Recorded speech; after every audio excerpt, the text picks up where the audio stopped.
Selamat pagi, perkenalkan nama saya Fernando Alfiansyah. Pada kesempatan kali ini saya akan menjelaskan mengenai perancangan sistem informasi pengajuan proposal malam keakraban atau makrab program studi sebagai solusi digitalisasi administrasi.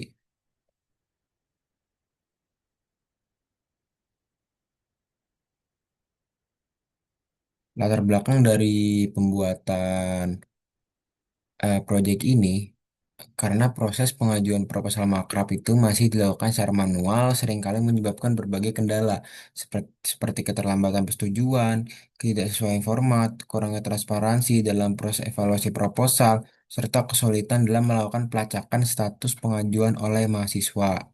Nah, oleh karena itu nih diperlukan sistem digital yang dapat mengotomatisasi proses pengajuan, verifikasi, dan persetujuan proposal makrab agar lebih cepat, akurat, dan transparan. Nah, untuk mengatasi tersebut, pengembangan aplikasi pengajuan proposal makrab berbasis digital menjadi solusi nih yang dapat meningkatkan efisiensi dan efektivitas dalam pengajuan serta persetujuan proposal. Nah, oleh karena itu, penelitian mengenai perancangan sistem informasi pengajuan proposal, makrab program studi ini sebagai solusi digitalisasi administrasi menjadi penting dilakukan untuk menghasilkan rancangan sistem yang optimal, tepat guna, serta mampu memberikan kontribusi nyata terhadap peningkatan kualitas layanan administrasi akademik di perguruan tinggi. Nah, untuk beberapa masalah yang ingin dijawab dalam perancangan eh, proposal ini adalah pertama, bagaimana merancang sistem informasi pengajuan proposal malam keakraban untuk secara efektif dan efisien. Kemudian bagaimana sistem ini dapat membantu mempercepat proses pengajuan, verifikasi, dan persetujuan proposal makrab, dan bagaimana rancangan sistem informasi tersebut dapat meningkatkan transparansi, akurasi, serta kemudahan dalam pelacakan status proposal bagi mahasiswa dan pihak akademik. Dengan tujuannya yaitu merancang agar proyek ini tuh bisa sebagai solusi di digitalisasi administrasi akademik, kemudian mengembangkan rancangan sistem yang mampu mempercepat dan mempermudah proses pengajuan, verifikasi, serta persetujuan proposal secara daring, kemudian menciptakan rancangan sistem yang transparan, efisien, dan mudah digunakan oleh mahasiswa maupun pihak akademik, kemudian menghasilkan dokumentasi rancangan sistem yang dapat menjadi acuan dalam pengembangan aplikasi pengajuan proposal makrab di masa mendatang.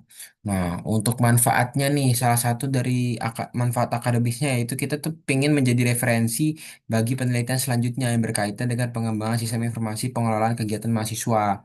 Kalau untuk manfaat praktisnya, kita ingin meningkatkan transparansi dan akuntabilitas dalam proses evaluasi serta persetujuan proposal kegiatan. Kalau untuk manfaat institusionalnya, kita ingin menjadi langkah strategis dalam mewujudkan tata kelola kegiatan mahasiswa yang lebih modern, efektif, dan berkelanjutan. Kemudian eh, kita masuk ke landasan teorinya. Nah, untuk landasan teorinya di sini, kita itu menggunakan beberapa alat nih. Yang pertama, ada DFD atau data flow diagram. Nah, DFD ini kita gunakan untuk sebagai alat pemodelan proses yang digunakan untuk menggambarkan bagaimana data mengalir dalam suatu sistem serta bagaimana data tersebut diolah dari satu proses ke proses lainnya. Nah, ini adalah DFD dari proyek kita untuk level 0 lah. Jadi yang masih belum dipisah-pisah nih. Jadi ada.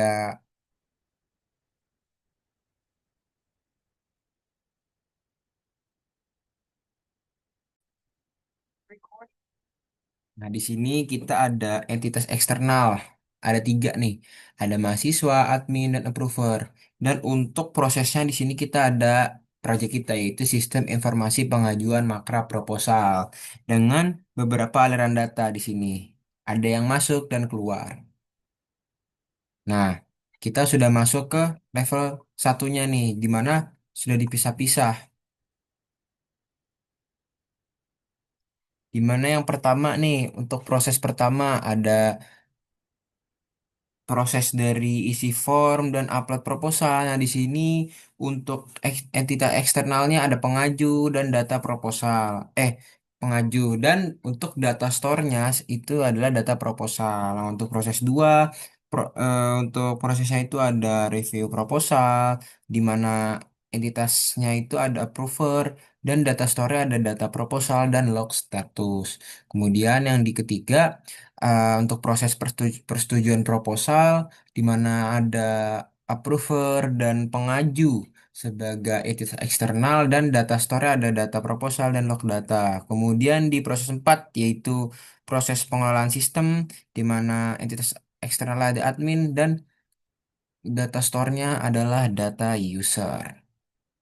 Nah, selanjutnya kita menggunakan UML atau Unified Modeling Language, di mana bahasa pemodelan standar yang digunakan untuk menggambarkan struktur, perilaku, dan interaksi dalam sistem berbasis perangkat lunak. Nah, beberapa UML yang kita gunakan untuk proyek ini, yang pertama nih, ada use case diagram. Nah, di sini nih, use case diagram itu untuk menggambarkan hubungan antar aktor dan sistem. Nah, di sini aktor kita itu ada admin, kemudian ada pengaju dan approver. Nah, approver ini meliputi ada BPM, pembina hima, bekal, wakil dekan, dan wakil rektor. Di mana mereka nih punya perannya masing-masing. Kemudian yang kedua ada sequence diagram. Nah, sequence diagram di sini menjelaskan nih alur pesan yang terjadi antar objek atau aktor dalam suatu urutan waktu tertentu. Nah, di sini jadi dia menjelaskan nih satu alurnya dari pengaju hingga pengaju itu menerima balik pesan yang dia ajukan. Di sini ada view auto form, punya sistem. Nah, kemudian database. Ini bisa kita lihat yang dari dia buka form sampai proses konfirmasi berhasil disimpan.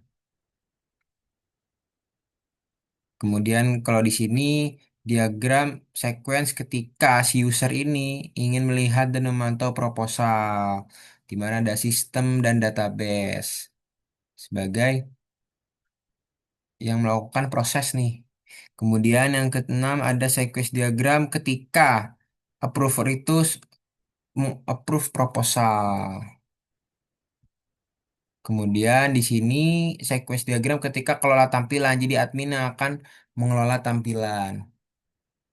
Kemudian di sini yang ke-8 sequence diagram ketika kelola pengguna. Jadi admin yang mempunyai peran untuk mengatur keanggotaan dari aplikasi ini. Kemudian yang ketiga ada activity diagram, di mana activity diagram ini menggambarkan alur aktivitas atau proses bisnis dalam sistem. Jadi itu menunjukkan langkah-langkah yang harus dilakukan pengguna atau sistem, termasuk percabangan putusan, kondisi, dan aliran kerja secara keseluruhan.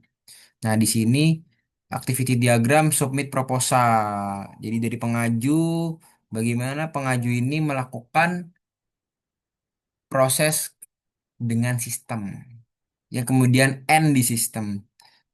Kemudian yang kedua ini activity diagram melihat dan memantau status proposal, di mana start dari user, dia akses website hingga diakhiri untuk ke user lagi di mana dia melihat status masing-masing proposal.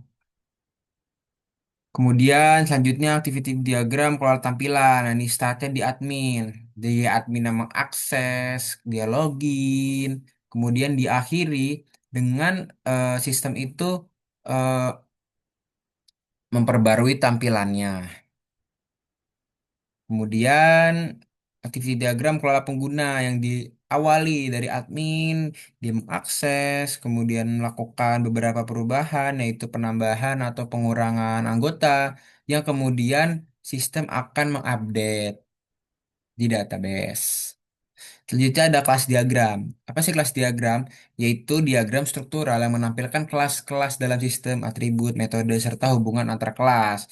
Diagram ini penting nih sebagai dasar dalam membangun struktur database maupun logika program. Nah, menggambarkan bagaimana data disusun dan dihubungkan. Yang pertama ada kelas diagram submit proposal. Nah, ini ada hubungan antar tabelnya juga nih. Ada one to many. Di mana di sini ada user, table user, sistem, database, dan pengajuan proposal. Kemudian selanjutnya, kelas diagram melihat dan memantau status proposal. Kemudian selanjutnya ada kelas diagram approve proposal. Nah, beda di sini dia ini ada table approver. Kemudian kelas diagram kelola tampilan. Nah, di sini ada tabel admin dan tabel elemen tampilan. Kemudian selanjutnya ada diagram kelola pengguna. Nah, di sini ada akun pengguna. Nah, selanjutnya kita ke metodologi. Yang pertama nih, kita akan melakukan yang namanya prototyping. Prototyping di sini tuh pendekatan pengembangan sistem yang dilakukan dengan membuat rancangan awal sebagai sarana untuk memperjelas kebutuhan pengguna melalui evaluasi dan penyempurnaan berulang. Nih, jadi ini bagian alur prototyping dari proyek kita yang diawali dengan planning, kemudian dari planning itu ada analisis, design, dan implementation. Dan dari desain itu akan dilakukannya sistem prototype yang selanjutnya akan melakukan pengimplementasian yang kemudian dihasilkannya adalah sistem. Kemudian untuk metodologi penelitian, nah kita itu totalnya itu ada 3 bulan. Mulai dari analisis kebutuhan, perancangan sistem, di masuk bulan satu ke kedua, kemudian pengembangan sistem di bulan 2, kemudian pengujian sistem di bulan 2 masuk bulan 3, kemudian pelatihan dan dokumentasi, dan evaluasi dan finalisasi di bulan ketiga akhir.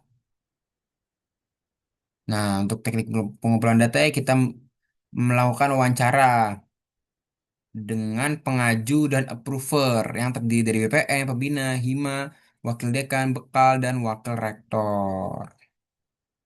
Nah, hasil dari wawancaranya itu alur sistem yang jelas dan terstruktur, antar muka yang mudah dipahami atau user friendly, kemudian sistem notifikasi real time, dokumentasinya.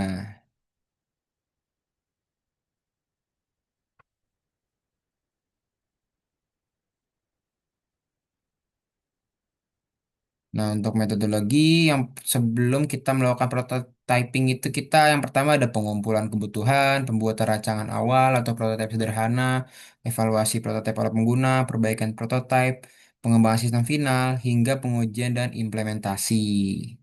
Nah, kemudian kita masuk ke hasil pembahasan. Nah, ini adalah hasil dari halaman pengaju, yaitu di mana di sini ada pengisian form dan submit proposal. Nah, di sini memasukkan nama siswa, judul proposal, deskripsi, tanggal pelaksanaan, dan upload proposal.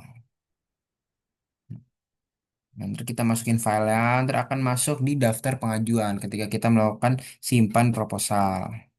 Nanti akan masuk di daftar pengajuan. Di sini juga kita bisa melakukan beberapa aksi untuk edit, hapus, dan download. Nah, ini kita akan masuk ke halaman approver. Jadi sini itu approver akan mereview dan tidak lanjut proposal.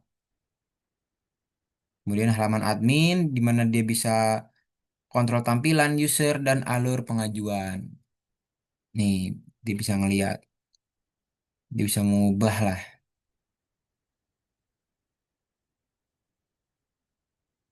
Nah, jadi ya berlandaskan dari rumusan masalah yang telah ditentukan dan ini tuh menghasilkan rancangan awal sistem informasi pengajuan proposal makrab menggunakan pendekatan prototyping. Nah, jadi melalui metode ini kami mulai dengan mengidentifikasi kebutuhan inti dari pengguna, baik mahasiswa, pengaju maupun pihak akademik selaku approver yang menekankan pentingnya alur pengajuan yang jelas, tampilan antarmuka yang mudah digunakan, serta adanya notifikasi otomatis untuk setiap perubahan status proposal. Nah, kebutuhan ini yang tadi dirancang itu yang diterjemahkan ke dalam rancangan prototipe awal dan divisualisasikan melalui desain antarmuka web sebagai ditunjukkan pada gambar hasil prototyping yang sebelumnya saya jelaskan. Nah, apakah proyek ini proposal ini sudah menjawab nih untuk rumusan masalah pertama, yaitu bagaimana merancang sistem informasi pengajuan proposal makrab yang dapat mendigitalisasi proses administrasi secara efektif dan efisien? Jawabannya adalah kami merancang sistem informasi pengajuan proposal makrab berbasis web dengan fokus utama pada digitalisasi seluruh alur administrasi. Rancangan dilakukan melalui metodologi prototyping yang memungkinkan kami mengembangkan rancangan antarmuka dan alur kerja secara bertahap berdasarkan masukan langsung dari pengguna. Jadi melalui pendekatan ini, kami memastikan nih bahwa setiap fitur yang dirancang itu benar-benar sesuai kebutuhan proses administrasi makrab di lingkungan program studi. Kita juga apa ya, meningkatkan efisiensi lah dari proses pengajuan proposal ini. Yang kedua, ini bagaimana sistem ini dapat membantu mempercepat proses pengajuan verifikasi dan persetujuan proposal makrab. Nah, kita bisa jawab bahwa dengan adanya fitur yang sudah disederhanakan, kemudian fitur formulir digital, mahasiswa dapat mengirim proposal kapan saja tanpa harus datang ke kantor program studi. Jadi keputusan persetujuan atau penolakan dapat langsung diberikan melalui satu tombol dan hasilnya otomatis tersampaikan kepada mahasiswa melalui halaman status mereka. Jadi ya bisa dibilang lebih efisien. Kemudian yang ketiga nih, bagaimana rancangan sistem ini dapat meningkatkan transparansi, akurasi, dan kemudahan dalam pelacakan status proposal bagi mahasiswa dan pihak akademik. Ya, jadi setiap perubahan status mulai dari proposal diajukan, ditinjau, perlu direvisi, disetujui hingga ditolak, tersimpan dalam basis data dan diperbarui secara otomatis. Dan dengan demikian, mahasiswa tidak lagi perlu nih menghubungi pihak prodi untuk menanyakan perkembangan proposal karena seluruh informasi dapat dilihat secara langsung melalui sistem. Nah, dari aspek akurasi nih, sistem ini membantu nih mengurangi kesalahan pencatatan karena seluruh input dilakukan secara terstruktur dan divalidasi sebelum disimpan. Jadi bisa dibilang real time database lah. Kemudahan pelacakan ini juga ditingkatkan oleh fitur riwayat dan log aktivitas yang dapat menampilkan tahap perkembangan proposal secara kronologis. Jadi fitur ini memungkinkan mahasiswa melihat proses apa yang telah dilakukan dan apa yang masih perlu mereka lengkapi. Jadi bisa dibilang desain yang ini tuh bisa dibilang sistem menjadi transparan, akurat, dan ramah bagi seluruh pemangku kepentingan. Jadi bisa dibilang proyek ini bisa nih menjawab tiga rumusan masalah yang sebelumnya sudah kita rumuskan. Baik, sekian dari saya. Kurang lebihnya mohon maaf. Terima kasih.